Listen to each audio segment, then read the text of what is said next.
Welcome to the T4TCS podcast and YouTube channel. Please take a moment to like, subscribe, and provide your feedback in terms of ideas and topics that you believe are related to T4TCS. We would like to take the time to let our viewers and listeners know that the information discussed here is not to be interpreted as a clinical approach to trauma and psychology.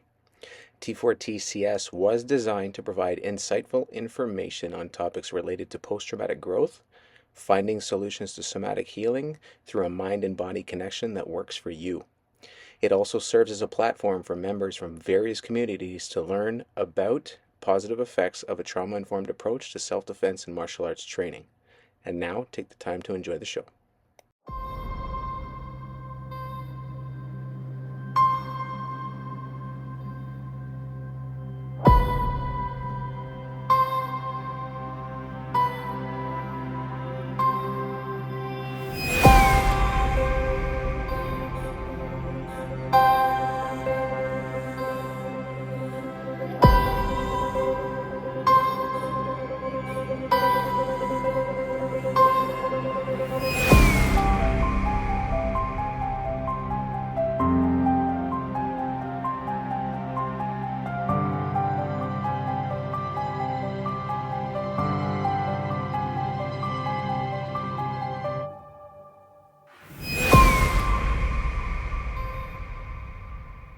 All right, welcome back, everybody.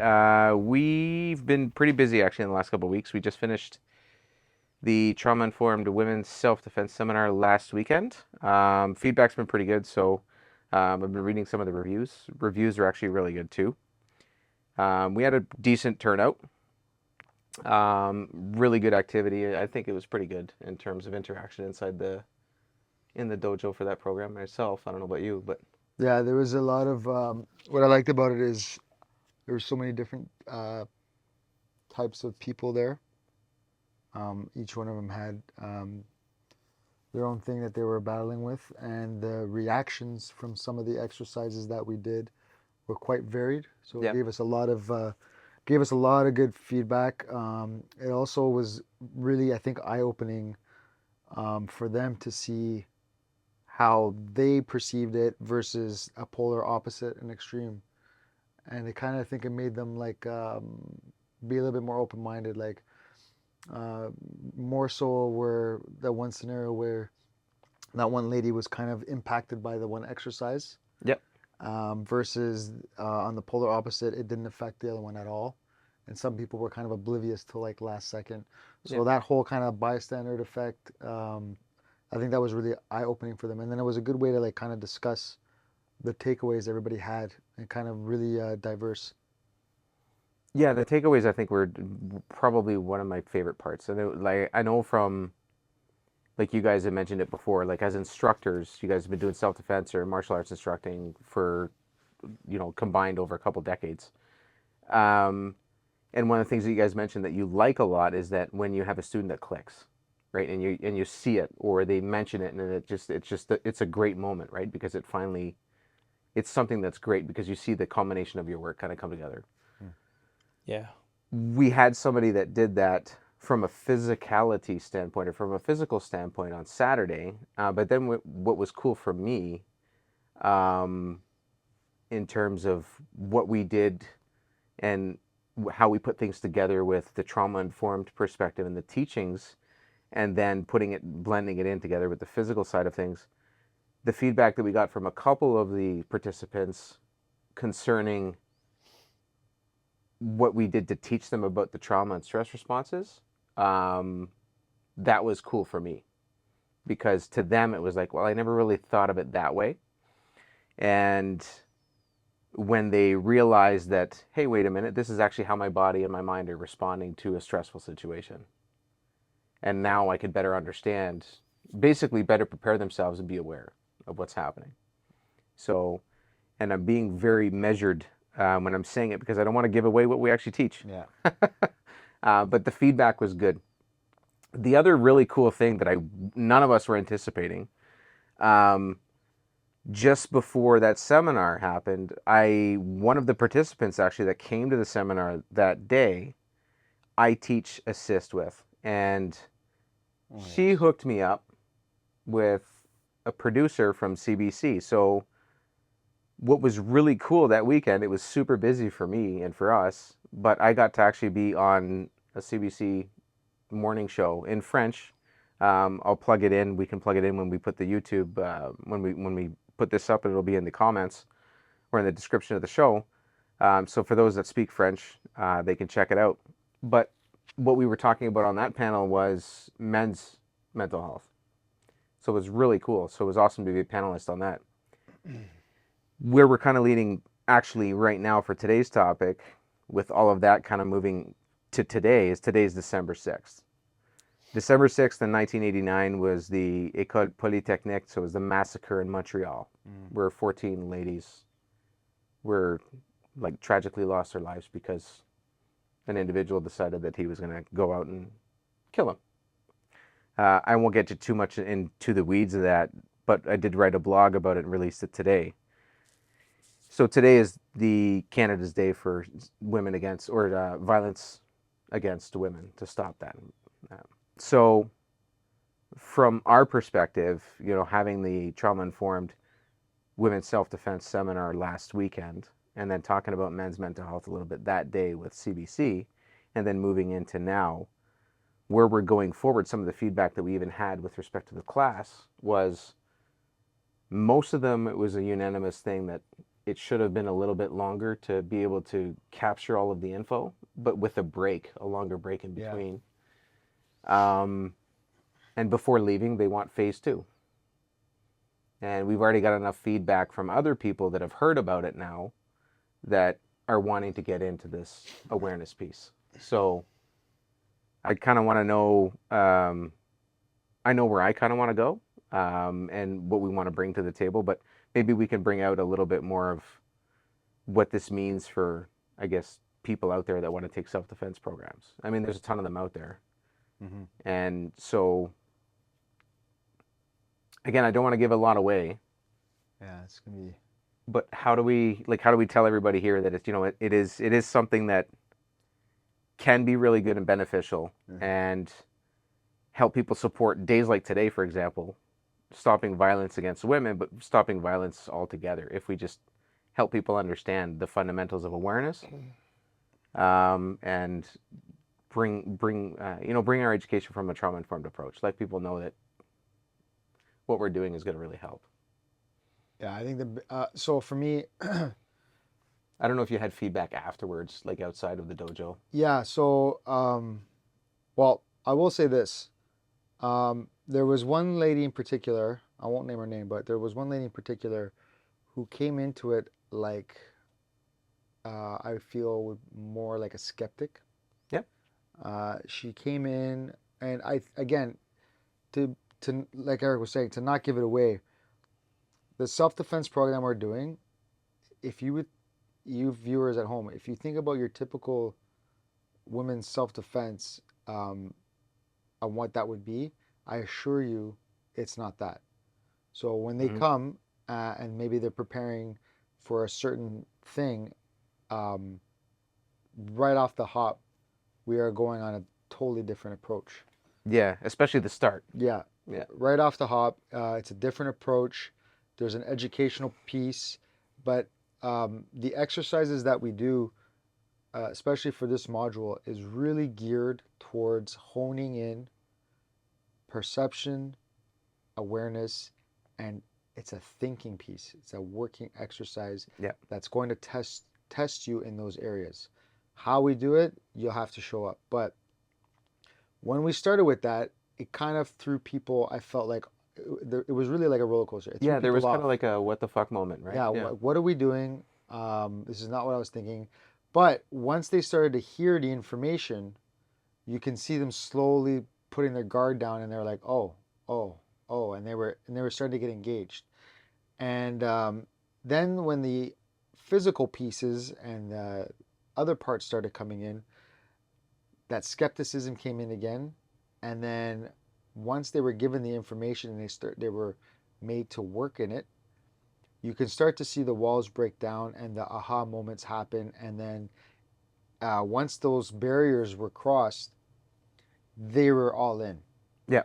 And real progress were made.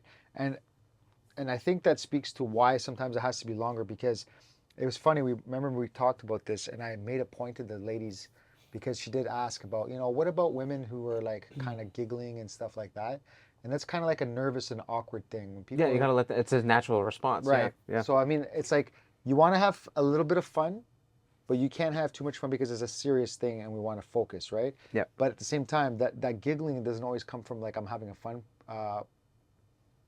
place. It's more of like I'm nervous and this is how I'm dealing with my nervousness Yeah. until I get comfortable.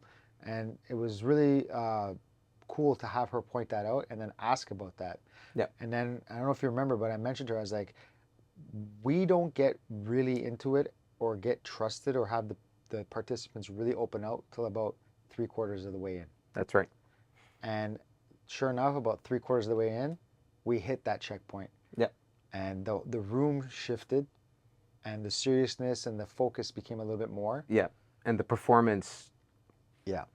the I think it was the self-awareness kind of it kind of evened out, right?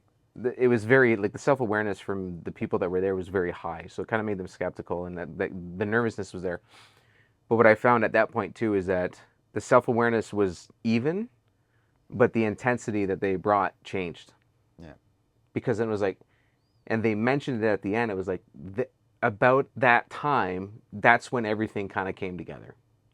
That's when the education, the awareness, the education on awareness, the trauma informed education. That's when all that stuff started to actually make sense. And the physical. With the physical, and then boom, it was like, and then there was one. The intensity level was like 1,000%. Yeah, her comfortability changed Right. dramatically. It was incredible to see. All of them were great to see, I think, but it was just an awesome thing for me to witness, right? Especially for something that we're building right now. And, we drilled it for God knows how long. We went through and we rehearsed how we were going to do it. This is really good. This is a really good feeling for me, I know for you, and like for all of us. It's working. It works. Mm-hmm. And then that just means the next module is going to be even better. Yeah. Because the next module is where we really get into the meat and potatoes of it. So a couple of takeaways too was like for me, there was one particular female who had described how she would have felt if a male would have gone hands-on at a certain part versus somebody else, and the uncomfortability she felt. Yeah. And that boundary, she said, well, if this would happen this way, I think I would be done. Yeah. It was very useful information. Mm-hmm. But the cool thing is at the end, when they had to test it a little bit, she was one of the first people who was like okay with having against the yes, Mateo, that's Mateo, right? With one of our helpers. Yeah, so she was in the full gear. Yeah. And she wanted to get after it. So that was awesome. Yeah, to watch that Yeah. like I don't want to be touched. Yeah. To let me get in there and perform. Yeah. That for me, the pressure test was really cool to see. As far as the physical portion that I was kind of running, it's like I was happy to see that because I did feel like I had to earn their trust. Yeah. Which kind of threw me off for a loop at first. It kind of made me get into my watching and reading. But as we went on, yeah, I think, and it's true, and maybe having it longer because they could have all gotten I think if they would all had an opportunity, every single one of them had an opportunity to pressure test it. I think although the view was positive at the end by most, like the majority. Yeah, some people didn't want to do it though. Some people didn't, but I think the more people being able to pressure test it, especially with the suit on, being able to see get the actual, because it's different, like we explained it, right? It's like the feedback from somebody in full padding, a human body, and the way that it moves and resists against another, the force-on-force conflict and that tactile response is not the same as getting rid of your juice on a bag. No, 100% not. Right? Because you could feel the bag's response to you, sure, but you're not getting tactile response. You're not getting a force-on-force conflict. And I think that's what really helped the ones that were able to do it. I think that really was the light bulb moment for them. One of the biggest things too with regards to the physical part is, and Jacob knows this, when you get physical, when you're working in a clinch, you have to regulate tension and force. But if you don't do it in a way where you're conserving your breath and watching your balance, because if somebody's grabbing you or someone is pushing you, you have to kind of brace or withstand or push or pull back. You create that kind of, but you have to find your balance in that. Yeah. You have to find your balance in that and your base in that. And if you don't have those things, just as something as simple as keeping your base, you're gonna fall. You're gonna lose leverage. You're gonna lose what you need in structure to resist a forceful opponent. And that was one of the things that I personally wanted to stress in this first module, because it's kind of like the foundation for everything else.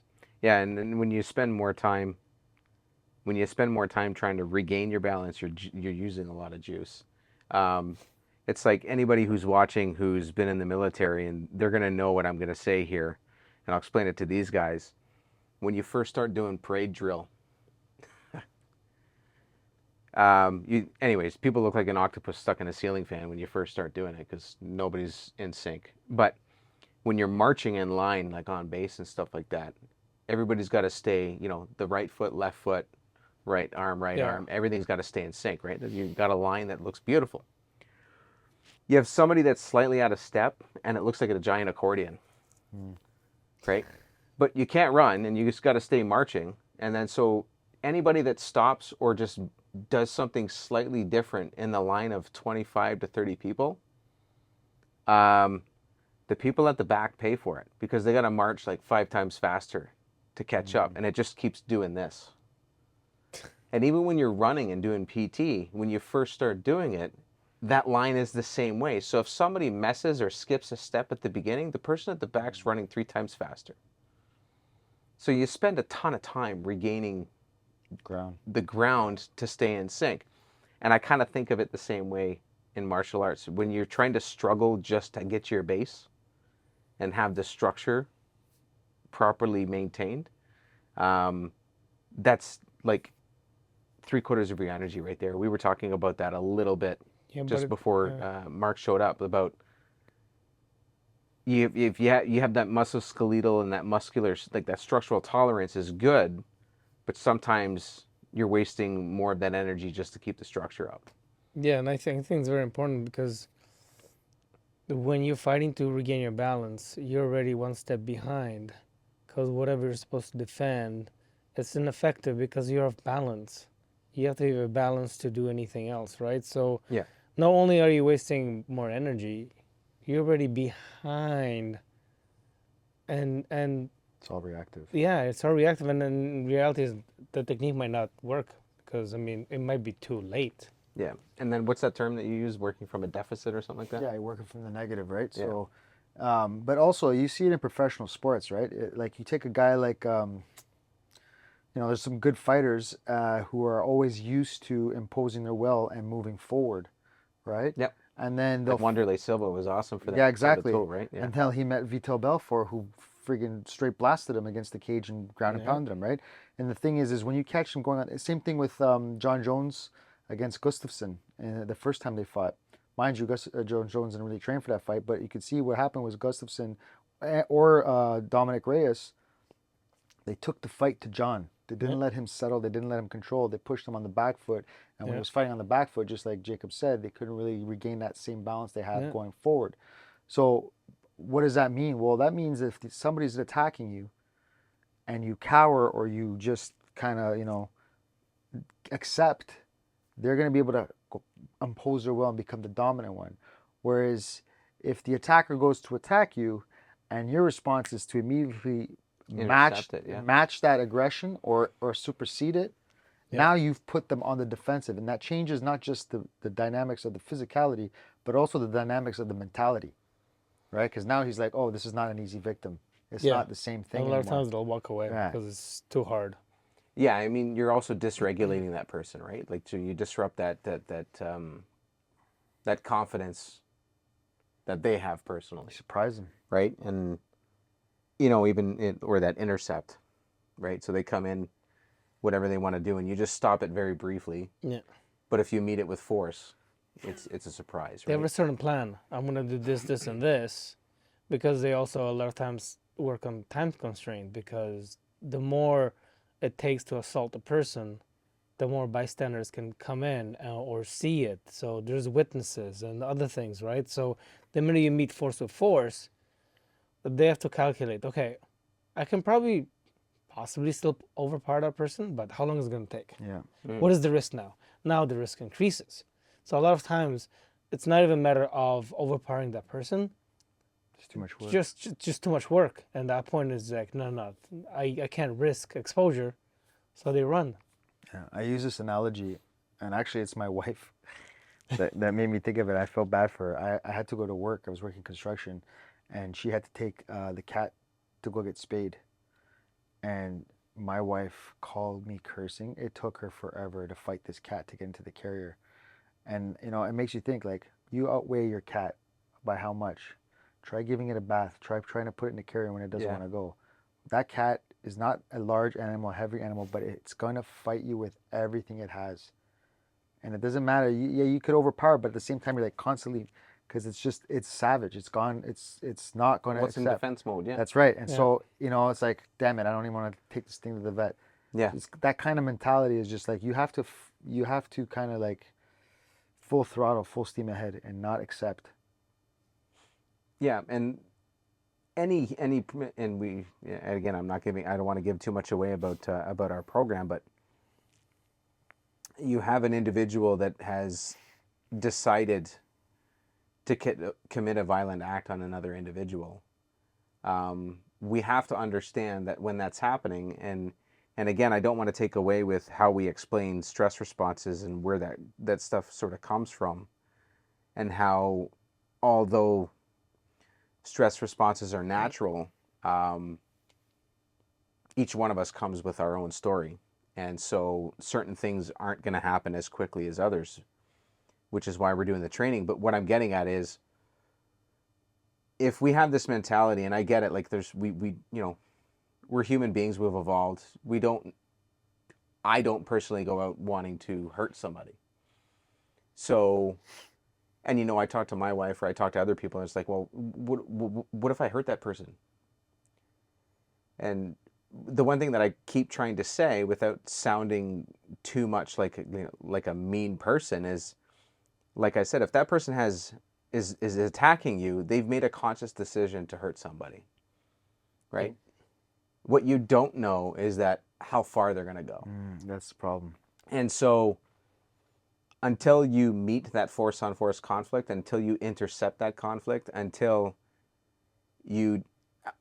you have a way out, right? If you have a way out, great. But that's why we talk about the situation awareness. But the point is here is, if you don't meet that head on, and in your mind it's like, well, I don't want to hurt this person, I mean, the fight is pretty much over for you.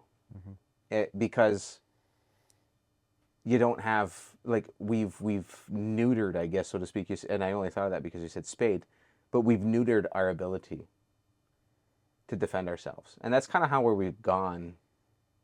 Well, because we've relied on a lot of That's right. things, and I'm not saying we shouldn't, because everything's there for a reason. There's evolution happened for a reason, but at the same time, don't forget the skills that got exactly, you. we have natural skills that we should really keep up on. And martial arts, self-defense, all of that stuff is and again, we're not T4 TCS because we are T4 TCS because we advocate for that, and it's a good thing to have. So I guess, again, I'm rambling right now, but the point is that if we get into a habit of training and doing some stress inoculation stuff and getting into the uncomfortable positions or the situations, and doing the training that we're doing, self-defense programs, martial arts, being challenged, then when the proverbial shit hits the fan, we're going to be ready for it, or have a better response to it. Yeah. Right. I'm not going to say, and then that's the thing too, is that you and I have talked about it. Lots of great people, martial artists out there that have talked about it, and I've interacted with people online. The the wonderful sensationalized moves that we see on social media. From the That some so-called experts. Yes, and then they're doing these things and saying, "Well, I can teach you this. This is what you're going to be doing in this situation." Um,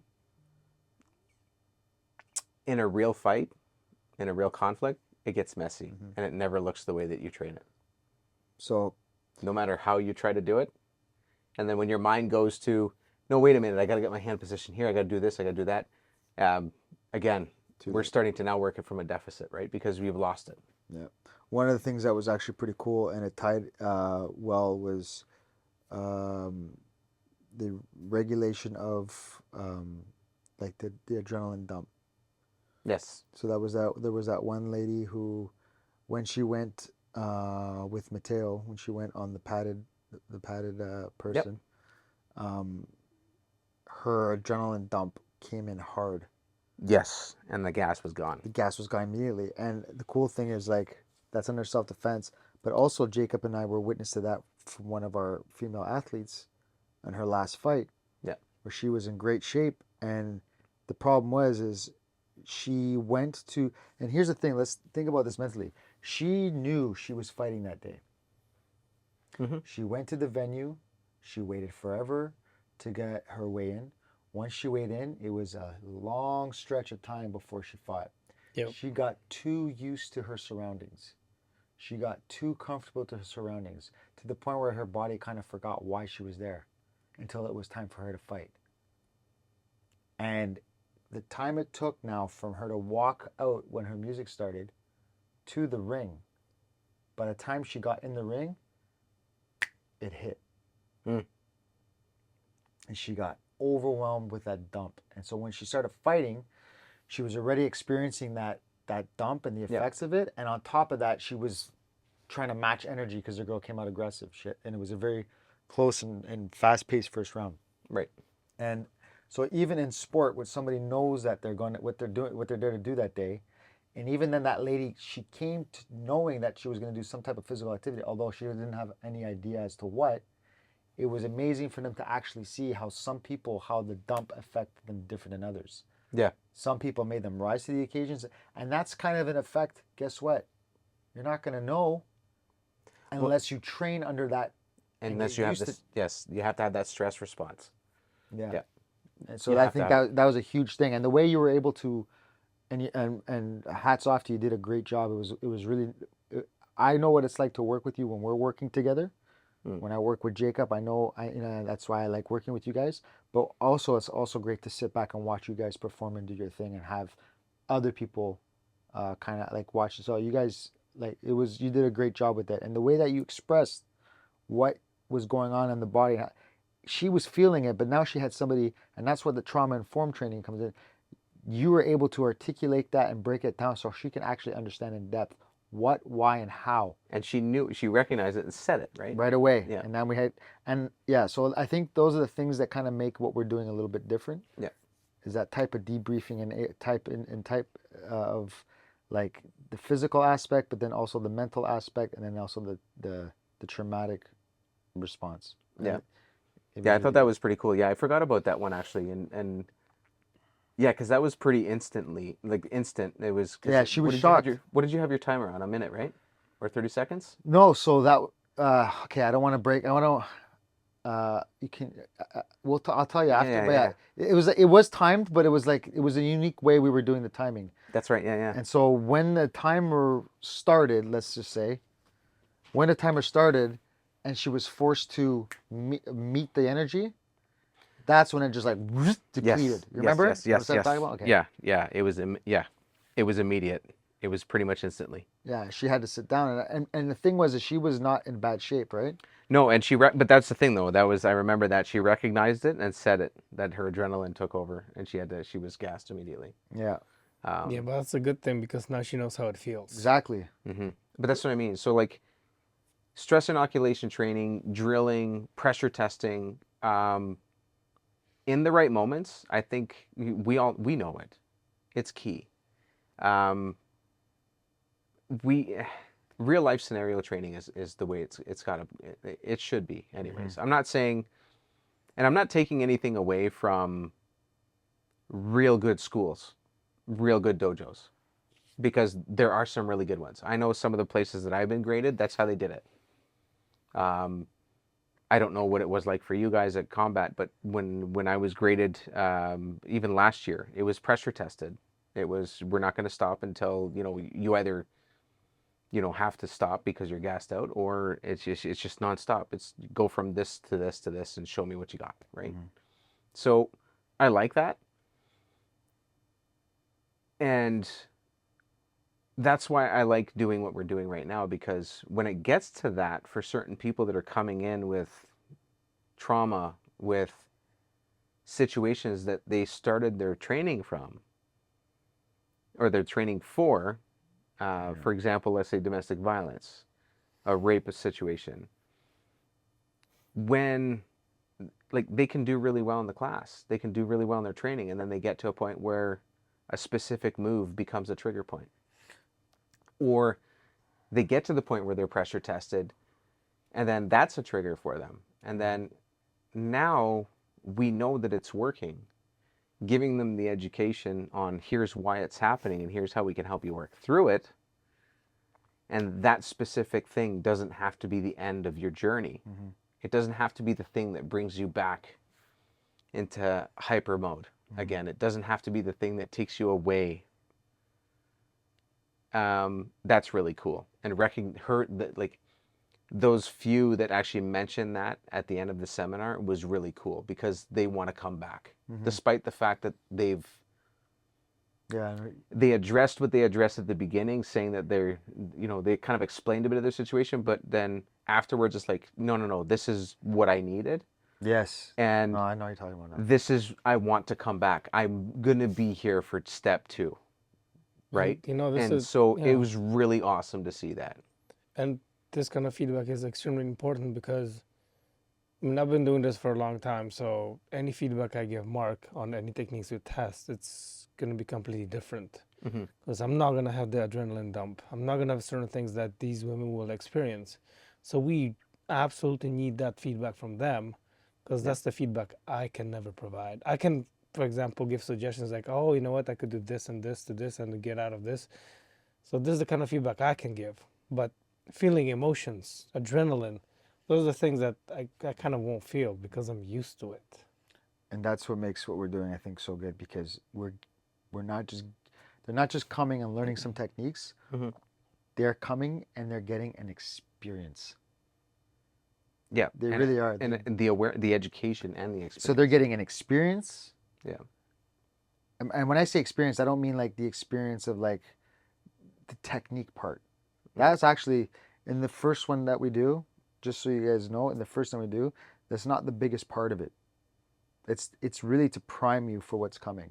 And the thing that I think is so smart is, just let me know if I'm giving too much, but we really focus on, for me, in my mind, and correct me if I'm wrong, is really 3 main things. Number 1, if you're not training often, if you're not in shape, if you don't have good cardio, like, you're gonna learn why right away. That's our number 1 priority. The pressure's right there, right? Like, and it's not even a lot of pressure, but having, again, the force on force conflict, you don't know that kind of cardio until you experience it, right? It was like, even before, like when some of the training that I've done before, I'd run a lot, even running outside. You could run, you could jump rope, you could run on a treadmill, you can do all kinds of aerobic and anaerobic exercises. You can do all that stuff that you want, and you could still be in amazing shape. Don't get me wrong, you will be. It's not the same. No. Force on force human conflict is definitely not the same. And your heart rate, plus the adrenaline dump, the physiological responses, everything is amped up. And so I think that's what you're getting at in terms of the experience. You're actually experiencing the real thing. So we want to ensure that doesn't discourage anybody too, in terms of, because there's some people there that are in great shape, but the adrenaline dump, all that other stuff hits hard, and force on force conflict is different. Yeah. Right. The energy expense is far greater than anything you'll ever do on a treadmill or weight lift. Well, then, no, you're right. Absolutely. So, because like you said, in all these aspects, there's only a physical aspect, where here you had emotional aspect, which if you're on a treadmill, you're never going to experience that, right? Yeah, and again, don't get me wrong; those are all great things, but I still And they do do help. and I They'll still prep do you, it to but you keep still, you yeah, you to still keep need, you in yeah. shape, Yeah, right? But that's your maintenance, right? But the thing is like, if anything, it really paints a realistic picture of like, oh, this is not what I thought it was. And now when you have it's like a kid can play on the road and the car doesn't come by, but because the kid hasn't experienced traffic, they don't know the danger they're in. When they have that experience where a car whizzes by for them, like, oh my gosh, Yeah. then that kid's forever going to be more attentive and have an experience now like, okay, this is a potential threat. I have to be careful here because the possibility of that car coming and I felt it whiz by me has now painted a different picture. Same idea. It's not just about making these people come here and learn a couple of techniques they're probably going to forget, or they're going to go home and try on their boyfriends or husbands, and their husbands are trying to be the man and like squash it because they know what's coming, or they're doing it slow. And that's why I told the women, like, you want to practice on your boyfriends? Cool. Wait till he grabs you on his own accord and then surprise him with it. Yeah. Because that's the other thing. And don't tell them what you're gonna. Yeah. Don't tell them what you're gonna be doing. It's the element of surprise. Yeah. But anyway, if anything, and that's why I think this is so valuable, is because first we paint these realistic paintings for them, and by making them experience certain things in certain ways, it really like, here's the truth whether you like it or not. And you know what? We talk about that, like when I do leadership training and even in psychology, psychological safety, talk about it.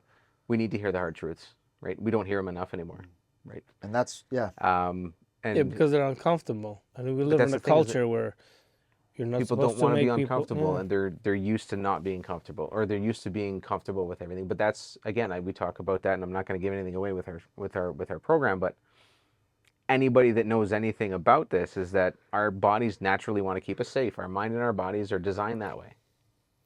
And what's the best way to keep us safe? Let's be comfortable. Yeah. Yeah. Right? So, and again, I'm paraphrasing like crazy, and I just said a few things, but I'm not going to get any deeper in that. But that's just the way that it is. And people don't want to get uncomfortable because just the way we are now. yeah. So when we give them the hard truths, the hard facts, you know what? Here's what a real dangerous situation looks like. Here's why you need to be aware of where you are, because this can happen. And again, we don't want people to leave paranoid. We just want people to leave with tools and be prepared. It's just the saying That's that it. I really like, is there's no growth in the comfort zone. No. No. You're never going to learn anything in there. No, it's true.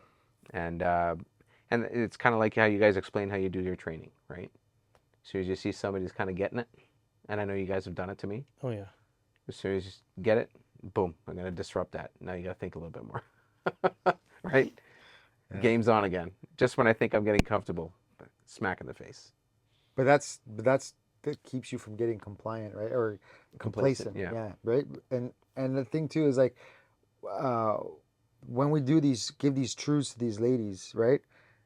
It paints a different picture again of what they thought they were coming for, because they thought they were coming for like, oh, I'm going to get this magic technique or whatever. Step 1, 2, oh yeah, 3. I'm going to teach you how to gouge that guy's eyes out, right? Or... So now it really became more about like, your best chance for self-defense, again, is your situational awareness. And I know people say it all the time.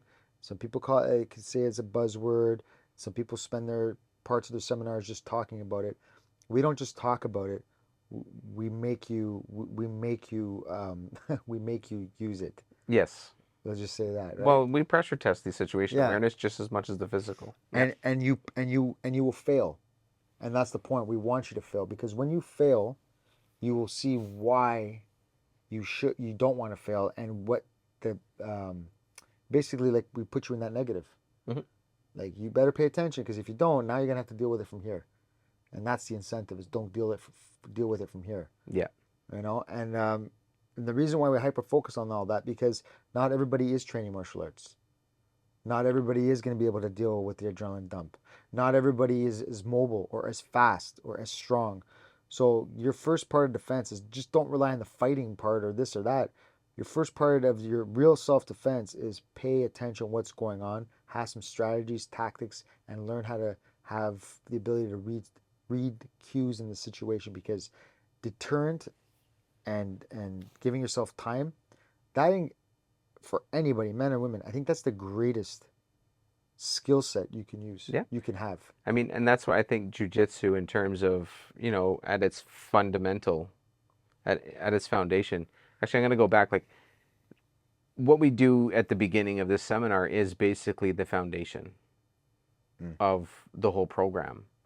And so that's why we concentrate on what we concentrate on, the awareness piece, the physiological responses. Because then the rest of it is going to be built on that. We're always going to revisit it in each module. But we're going to bring it up. We're going to turn up the heat. Yeah. Like, it's going to be amped up every time. And so, I mean, you released a video not too long ago, a quick short video, where you're walking and talking about situation awareness. And it is crucial, man, because like you said, not everybody's coming into our program. Some of them thought, perhaps, yeah, I'm going to learn one or two moves. I'm going to learn a choke. I'm going to be able to knee somebody, gouge their eyes out, and we're just going to drill that for 3 hours, and then I'm gone, and then I'm going to feel like Superman. There was some feedback from one of them that said, I did a seminar a long time ago, and they taught you how to be aware and do certain things, and and then the feedback after the program was like, I just realized how much garbage that was that I learned before. It just wasn't practical. So that's another thing, is the practicality of it. What are you really going to teach them? And if we got awareness down, half of that is you're already in a surplus. And so, knowing what to do with your surroundings, knowing what they're going to do for you, cover, concealment, whatever it is. I'm not going to, again, don't want to get too much into the weeds, but we have a short as well. We have a short clip on the YouTube channel that talks a little bit about that, right? So if you have the opportunity to get out, get out. Well, that's the thing, right? I think that the biggest disease we have right now is everybody assumes one position. Yeah. Phone in hand. And you literally could have a knife through their throat and they wouldn't know. Right? This is like when people are saying, oh, we're waiting for a zombie apocalypse. We're in it. Kind of in one right now. You see these kids these days? I mean, I literally had a kid walking in front of my truck on the phone, not realizing it's red light. And then, I had to honk, and she was like, oh, what's going on? I'm like, jeez, like... Yeah, and we talk about that in the awareness piece of the seminar too, about how we basically help people understand that those that think that they can multitask, we put that to rest in about what? Yeah. In the first 10 minutes. Yeah, that's good. And here's the thing. So, and then I think that's when some of them were like, "Oh, hang on. Yeah. Oh, yeah, they're onto something here." You could hear like the balloons pop, so to speak. Yeah. Throughout the class, in the room, yeah. You could hear the pin drop in the room. Yeah, if everybody was holding onto a balloon of disbelief or skepticism, yeah, it was gone. Pop slowly, right? Back to what Jacob was saying, like if you look at what's happening in Brampton right now. Jeez, that's a tough situation. So with the Hindus and the Sikhs. Oh. There's like gunfire going on. There's people wielding machetes. There's overcrowding, at buses and malls. There's a whole cultural thing going on right now. And if you live in the area and you're not paying attention and you're in the area where these groups are meeting, you better be paying attention, because you can get caught up in something real quick. Not only that, but the driving is horrendous. There are, and I'm not exaggerating this, and I'm not knocking cultures. I'm just stating facts. There are tons of vehicles crashing into homes, flipping. These people are going through lights. If you're driving, don't trust the car with the signal on. Pay attention, and you won't be able to pay attention if you're on your phone, right? So like Yeah. this can be, it doesn't necessarily mean the bad guy coming up to grab you. This could mean, and I mentioned this as well, and I used what happened to my face as an example. That's right, at work, yeah. Yeah, so self-defense is not just defending yourself against the bad guy. It's defending against any threat in your immediate environment, Yeah. right? And so that awareness piece becomes alive again in a different dynamic. It's not just hyper fixed on an individual person, but it could be a machinery, it could be a vehicle, it could be an animal, it could be whatever. It means be aware, Yeah. period. Yeah, and I mean they teach a bit of that in defensive driving too. I talk about, you know, I like to leave space. I always leave a ton of space. Some people like that don't know me when they're driving with me, like, how come you leave so much space in front of you? It's like, well, first of all, if something behind me comes barreling down, I've got some room to move. Second, if I do get into a bad situation, at least I've got some leeway Yeah. and I've got a way out, right? Yeah. It's like me on the left turn, my wheels are always Straight, so you don't get because pushed. yeah. nobody does that anymore. Like the S maneuver, it's so, sorry, we're going on a rant. Like when you go to do a left turn at an intersection, you're supposed to Yeah. do the S maneuver so that you can see, Yeah. and then your wheels are straight so you can see, and not, if you get bumped, you don't go into oncoming traffic. Yeah. Nobody fucking does that anymore, No, and it no. pisses me off because even though I do it, the person on the other side's not doing it, so they're not giving me the room to see. But then you see the ways their wheels are turning. It's like, dude, man, you get hit, Yeah. it's game over, game over. Anyways, yeah, that's a digression there, but bugs the shit out. But the it's a phones, good one because it's like a simple thing to do. and the phones are actually, they're leading, like they've surpassed accidents, like motor vehicle incidents, like the cause of motor vehicle incidents, over being driving. intoxicated. Yeah. Oh Right? yeah, The no. distracted I driving. don't know if you have seen that. I mean, it was a video a while ago. This lady in the mall, she's on the phone and she walks into the fountain, and like completely falls I into see it the all the time. fountain. I And I'm commute. like, how did she not like? And it's not like a small fountain. We're talking like, it's Yeah. a big piece of decoration for the mall. Yeah. It's like a centerpiece. Yep. This thing is huge. It's fucking I commute to downtown Toronto pretty much every day of the week, Yeah, so by we see GO all train. of that. As soon as you, like, it's not so bad because I get half past ignorant. I'm on the train, so there's barely a buddy on the train platform when Yeah. I get on the train. But by the time I get to Union Station, everybody's getting off. You barely have a second before somebody gets off, and their faces are buried in their phones, and then it takes forever to people to funnel into these staircases to get into the concourse, because nobody's paying attention. Not only that, I listen to my books and stuff like that when I'm on the train, Yeah. because I want to see what's going on around me. If you look, I think I'll lock eyes with the 5 people that are on the upper level with me every once in a while, and those are the other 5 people that aren't on their phones. The rest of them, that's what it is, right? I just actually finished reading a book, and I posted it a little bit ago, about one of the doctors. He's a psych soc doctor. And that whole thing was like how we're losing our generation and the generations before us, and how we started to lose them because of social media and the phones. And Yeah. like the high anxiety, The biggest the punishment you can trauma give kids that's right caused now is right now is because of that. like the biggest punishment you can give kids right now is take their phone away. Yes, but that's also That's- because the dopamine, Oh no, it's a drug. it is like an addiction. It is Yeah, an addiction, and Absolutely. That's why my kids don't have it. the reaction to it Yeah. when you do take it away is like it has to be handled as if you're doing an Yeah. intervention. The whole process of likes on Instagram and like stuff like that. It's like people are glued. Oh, I posted. How many people viewed it? And you know But what? like, In this I'm book like, too, and I already knew it. Like, I mean, it's those that study the psychological side of things. But in the book, like the guy's really good at emphasizing and drawing the connections. But for younger girls, It's the worst. it's different Yeah. than it is for the younger boys. Comparison. The reactions, right? And the reasoning behind being on the platforms is different. The types of anxiety they have are different. Oh, yeah. The suicide rates among young, like adolescents and even younger, like we're talking about between the ages of 7 and 12, before they even get to preteen, like the tween years. Suicide. Because of that. Like, I know we're digressing a little bit from the situation awareness and the self-defense stuff, but it still fits into the trauma side of things. But this has become Heroin. yeah, it's an addiction, but it also has become, hey, I'm too busy. Go stay quiet while I'm doing this. Yeah. Easy parenting. And that's what it has. It has been, sadly, Yeah. Yeah. right? It has replaced the TV. Yeah. I was just gonna say that.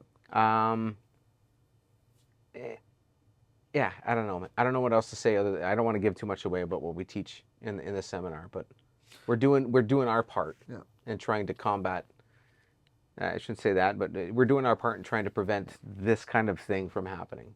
I will say though, when you mentioned at the beginning, to help stop violence, I think a reality we have to face is we're never going to stop violence. No, but we have to be able to do the best we can to prevent ourselves from being involved in it. And if we are forced to be involved in it, to at least have the skills to survive it. And the other thing too is I want to make sure, like, when we teach this stuff, when we do teach the physical portions, it's not about like I'm fighting this person. It's never about, like, the goal is never to stay and fight.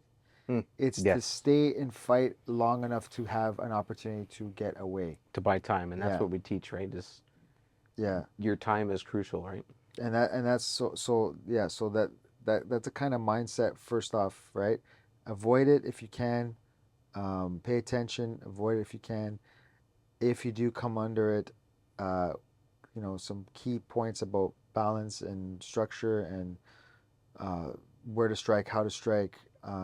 Some tactile stuff, but it's really about how do I prevent the person from doing something, and how do I create a moment for me to do something. Yep. And that's really it. And if you keep it as simple as that, things are easier to do, because the more complicated it gets, it's just the more into fairy tale you go. And this whole first piece that we did, we'll be running it again. And I think it's cool. I think it's okay for them to do the same one over again. Although, they'll have to kind of like, it won't have the same effect with certain things. It won't, but we'll ask, like, if we know that they've been there, because we keep a track of it. We'll just be like, if you don't mind, just go along. Yeah. Right. But because the information they get or certain pieces they get. But kind of like watching a movie like 3-4 times. There's don't things ruin that you it. miss, right? Don't ruin it. But there's also things that you don't remember, right? Exactly, and it's never going to be the same. Like we had to adapt on the fly. Yes, there were certain elements that we had to adapt to. Yeah. Yeah. So it was good. It kept us on our toes too. But I say that to say that what we're trying to build, the three of us, is when you do these things, right? When we do these workshops or these seminars, they're kind of like building blocks. You have to kind of like do one. And then once you do that one, we're not going to certify you like, oh, you're, no, it's more of just a document or a log to say you have gone through this. Yeah, there's different levels to it. Like this was the awareness piece. Yeah. Next one, I believe it's, beginner. Then we have it's intermediate. And there's in total, I think there's in total, there's 5, 6 levels before you can. And that's not even the certified level, but yeah, like what you're getting at, like there's building blocks everywhere. And then it just gets more and more, the information's more and more blended, but then the physicality and how things occur are going to be like, it's going to be more physical as you go along. Yeah. But then we always debrief, come back. It's like, okay, here's what you know about the awareness piece, the trauma-informed response, your physiological responses. How does that feel, right? Where could you have done it? Because you're basically going to be coaching yourself through it once we start identifying all of these things. And that's what's great about it, is that it's not just going to be a feedback from us. You're going to have that, but we're going to look at all of this stuff and we're going to really get into the weeds of what did you feel? Here's what I observed. And let me know if I'm kind of off base here. Here's what I saw happen. What do you think you could have done better? Because I don't know that person, right? We'll get to know them, but only they are going to know what their response is going to be like. And again, when we talk about the fitness level of things, everybody's going to gauge their own fitness at that point. or And if they, or the fight, freeze, and fawn. Like we're gonna see yeah, that there. you're going to see all those stages of response come out at different levels, Some right? people were like right away fight. Some people were like, we had somebody fawn And then or freeze. yeah, but that might change, right? At the next level, in level 3 or level 4, the person who didn't in level 1 might do it in level 3 or 4. Yeah. And the person who did do it in level 1 might never do it again, Because of scenario and right? context. Just because of how things are going to be put together, right? So, but the beauty of it is we're going to recognize that. We're going to help people get through it. Yeah. And again, help people understand this is not going to be it's not going to be your breaking point your entire life. You're going to move past this. We're going to help you get through it. And like they say, the neurons that fire together wire together. We're going to rewire that. And we talk a little bit, again, I'm not going to give away because I'm already talking a bit too much about how the brain's wired to react there. But we're going to help people change that. And the only way to do that is to get this talking with the rest of this. And that's what people don't understand, right? So the somatic, the mind-body connection, the mind-muscle connection, the stress response, recognizing all of that at the same time is a difficult thing. But once you get it, and that's why I love jiu-jitsu. Because when you're in jiu-jitsu, like from a grappling perspective, you have to, like, you're going to feel all of it. Especially if you got a good training partner, when they maintain the pressure. Or you get the immediate feedback. Right away. You do A, he does B. Then you do C, he does D.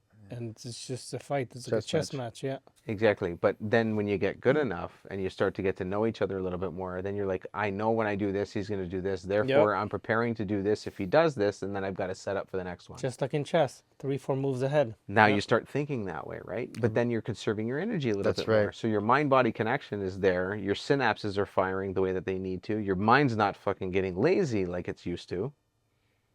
You're constantly engaged. Yep.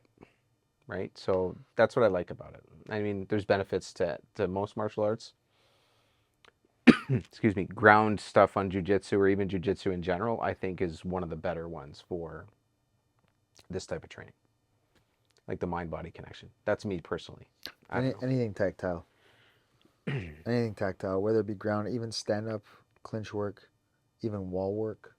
Anything, yeah, that's anything true, anything where there's clinching, because the body can respond quicker to that touch, and there's constant pressure and leverage, and there's a constant jockeying for position. Whereas striking, I'm independent of my opponent, and I have to use a different system or different methods to kind of close distance, get out of distance. It's more visual and like different fast senses. twitch. Yeah, it's, right. So yeah, Eric's right when it comes to like the tactile stuff. Yeah. Although, you know, like they all play their part. They do. Like in Muay Thai, like when you get into a clinch, like you guys were talking about before, there's that, right? You want to, sometimes if your adrenaline dump is there, you want to immediately overtake or take the power. Yeah. And then get into it. But sometimes, like I think there, like I don't have as much experience in that setting as you guys, but I still try to approach it from the other, like the jiu-jitsu side of things, where as soon as I make contact where I know I'm in that zone, I try to start thinking in slow motion. Yeah. Because I don't know because if I give a response, but they're ready for the response, if I get that, if we now have force on force conflict, but they're a little bit ahead of me, then I'm finished. If that makes sense. Yeah. It's a weird game to play. It is. It's not easy. And then again, are we talking sport training or like application for like? That's different. Yeah. Exactly. Yeah. So that it always, it's the same thing, but it's never the same thing under different circumstance. Like it's always having the change. And so basically, like whatever it goes, it's got the same feel. But the thing is like the hierarchy of priority changes depending on where it goes. So it's constant shuffle of like priority. Like if this has to change. Goes here, the priority changes, the priority changes, the priority changes. Weapon, priority changes. So, you know, it's never just a one. But it's not a boilerplate. It's not a cut. Yeah, but it's like, you know, there's different ways to tread water, but you're in the water. Yeah. You know what I mean? And so a current goes this way, you might want to swim that way versus you know what I'm trying to say. Might not be the greatest analogy, but Anyway, that being said, if anybody who's like, Eric's gonna post the feedback, read it. If you have interest in it, if you think you know somebody that might be interested in it, reach out to us. We'll probably be doing another one in January. Yeah, we want to try and do this one out in the West End, right? If we can. Yeah, I'm looking to possibly do it at. I'd like to do for us to do kind of one more before we do a bigger one. I'd like to do it out Yeah. at Combat Arts, um, and that will be probably like our first kind of like larger scale one with more people. I know, like, so I was with some other friends too, and they had a great open house. So some of the colleagues that we have in terms of when you talk about trauma and stress response and healing modalities, and it's I Float in the county out in Belleville. And I took you guys there, and the Yeah. feedback doing that again. We talked about that and how good it is for the body. But I was there for their open house also last weekend on Sunday, and I was chatting with some of their clients and some of their friends and talking about the seminar. And there's some interest out in there in that area, um, especially in the military and law enforcement community because that's the majority of their clients. So for them to see that value in the feedback, and they've already sent, like I showed you guys a message from one of them today that they want to do it. So if we can get enough out there, we can do something out there on site too. That would be So great. doing, and that's another thing too, is that scenario and situation in terms of when we talk about situation awareness, location's key. So if you ever want to do it, like do these seminars and really know what we're delivering, but also do it in a setting where that's where you spend the majority of your time, we can do that for you as well and adapt to that because that's only going to benefit you more, right? So if it's in an office setting that you have, corporate setting, and this is what you want to do, all right, give us a little bit of information on what you do on a daily basis, and then we'll try and tailor what we have to your needs. So that's the great thing about what we're doing is because it can be adapted. Yeah, we also had some female instructors who also teach self-defense. I had one reach out to me and possibly looking to host us. And Oh look, yes. yeah, try possibly looking to host us out in her end. She's by, I think she's by like Thousand Islands area. Oh, a little bit further up north. Yeah. Yeah. But anyway, yeah, Oh, she's sorry, that's out west, yeah, down east. east. Yeah, Yeah. she's been training martial arts for a long time, and I've known her. We've taught at seminars together out North Bay. But yeah, and she's already looking to possibly be one of our first affiliates. Like she wants Yep. to work towards that. So that's a great sign. And if anybody who's watching this is curious of what we do and like would even want us to maybe come host us for like our first for like the awareness piece, you know, um, reach out to us because Yep. the more that we can do and share this and get it out there, the better, the more reps we're going to get in on it, the better it's going to get, and we'll be able to help the community. Yeah, and I truly think everybody like the feedback is great, and I believe in the product. We wouldn't be doing it if we didn't. Um, but the more people that know, the more it's going to go out and it's going to get out there, and they're going to see what we're really about. I don't know. I love it. So, Yeah. And being able to even CBC gave us a shout out a few times during the show when I was on it. Again, I apologize. Actually, I shouldn't apologize, but it's in French, so I'll put it in the comments or in the bio section. It's on our website as well at t4tcs.ca, and it's under community engagements. That's the page it's on. So if you want to listen to it there, great, go ahead. But they gave us a plug. Had some sidebar conversations before and after the show with the producer and really the cool. and the host about it. So more things to come from that, I think, too. That's great. Yeah. Yeah. We got some merch too for sale now, and some more to come. Yeah, beautiful sweater, T4TCS hoodie, and congratulations. Actually, we'll give her a shout out, Jennifer, one of the students, one of the members at the seminar. Yes, for winning. She won it. We don't just give it away for free. It's not raffled either. You got to work for it. Yeah. She managed to work for it. She had good awareness. Yeah. Yeah. So congrats to her. We sell the hoodies for $60. The polos are $60. And the training sweaters are $50. That's what we have so far. So if you guys want to purchase some of that, support us, go ahead. And it just looks good when you're training. I wear them all the time. So anything else? Last words? What do we got coming up next? The seminar for January, but we got Christmas coming around. Oh, I have a seminar coming up in February in Curtis, Oh, that's right. Durham region. I'm being hosted by I can't remember the name of the school, but we'll probably post a link or something like that. yeah. Once you get it, yeah. Yeah, so I'll be teaching a 3 hour um, knife defense or strategy against impact weapon and edge weapon. It'll deal with some small components of our overall thing, but it's very small portion. But it's going to be dealing with neutralizing that, and like I said, what we're sharing, some of it will have the awareness piece to it, but Excuse me. the other portion of it will be things that we've pressure tested that work for us, and that we've tested not just against people our size, but large and small. Um, and then in the new year, myself and my instructor Joey are going to be doing a joint, uh, again, knife defense. That one's going to be much more in depth. That will be a really good one to go to as well. Is that a combat? That'll be a Combat Arts Mississauga. So we'll have some flyers made. Once we get the flyers for them, we'll post them on the site. Yeah, we can even possibly. put a link to the registration too Yeah, once he has it. absolutely. So as far as now, mind you, this is not really going to be trauma informed stuff. This will be just small pieces of like the physical stuff that we do.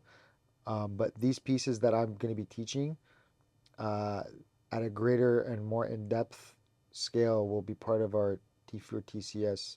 Yeah, the Tide Map program. Yeah, with regards to that. So again, we like to give a little bit of the drip feed, but the trauma-informed training with it and all the other components that make what we do will not be involved in these ones coming up, but they will be involved in our larger program that we have.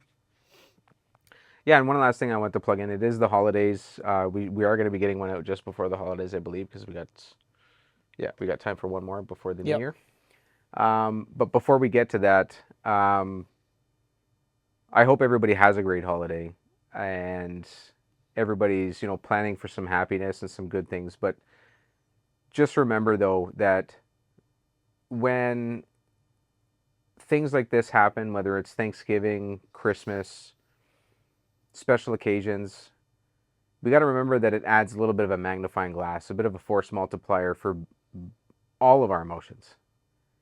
And for most of us, it can make us happy. It gets us excited to see our family and friends and do things together because we haven't seen them in a while. That force multiplier can go in the opposite direction too for a lot of people that are struggling. And when they see other people in society and other people in their communities excited about things, but they don't have it. So let's just have a little bit of that awareness out there when we're chatting with people. Again, I talk about that. I give lectures on being trauma informed when it comes to having discussions with people and having those communications. Just be a bit more aware that when we're speaking with people that they are, they can be fighting something that we know nothing about. And around Christmas time, that might be a little bit worse. So, and I'm not saying, I'm not that guy that says that you should say Happy Holidays instead of Merry Christmas.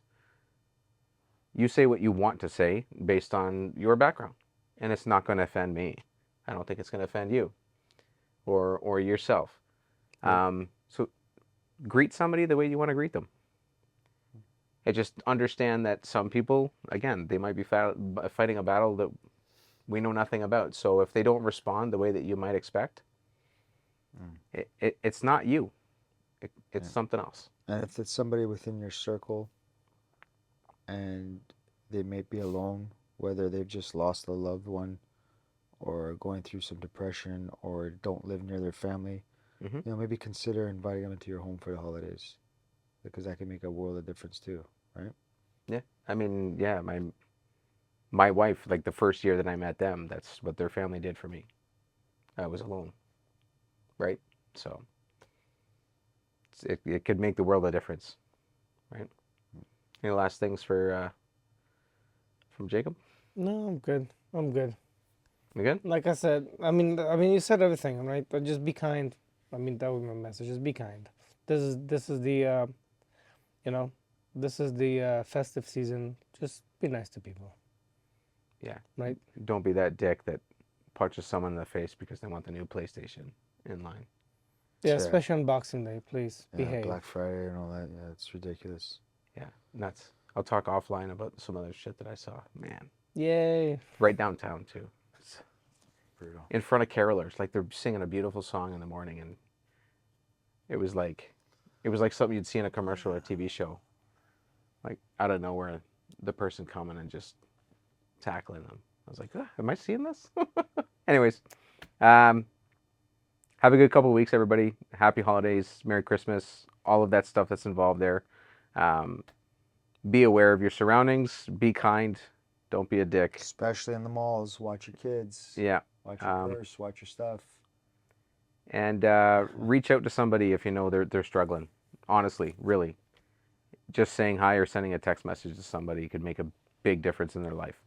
So, thanks for watching. And thank you everybody that showed up for the self-defense seminar. And we will be putting another one on in January. Who knows? It might be a monthly thing. Who knows? Feedback's good. So, cheers, everyone. We don't have any things. Cheers.